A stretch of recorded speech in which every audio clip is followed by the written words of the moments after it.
You know, one of the things that's interesting, somebody once asked me, what's the difference between business and politics? And thank you for asking that question, by the way. What's the difference between business and politics? And here's the difference. Politics is a fact-free zone.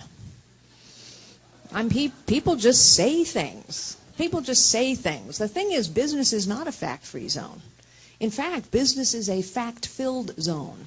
So as chief executive of Hewlett-Packard, I had to stand every 90 days and defend our results in excruciating detail. And if I misrepresented those results in any way, I could be held criminally liable. Now, just suppose for a moment that anyone else running for president was held criminally liable for what they said. So, here's some facts about my record. I was recruited. I wasn't looking for a job.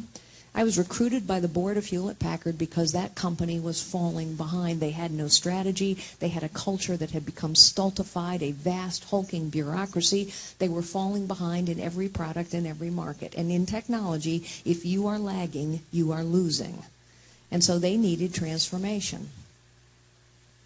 I also happened to coincide, my 6-year tenure at Hewlett-Packard happened to coincide with the worst technology recession in 25 years. The NASDAQ dropped 80%. It's taken 15 years for it to recover, and many of our strongest competitors literally disappeared, taking every job with them because they did not make the tough calls necessary to survive.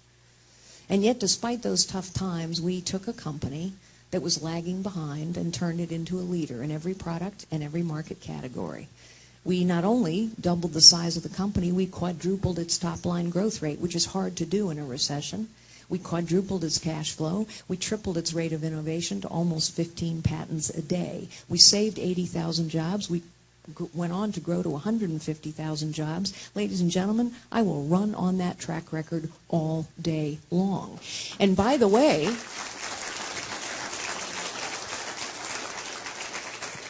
I think the citizens of this great nation actually are looking for someone to go into the White House and make a tough call occasionally, actually make a decision, actually cut a bureaucracy down to size.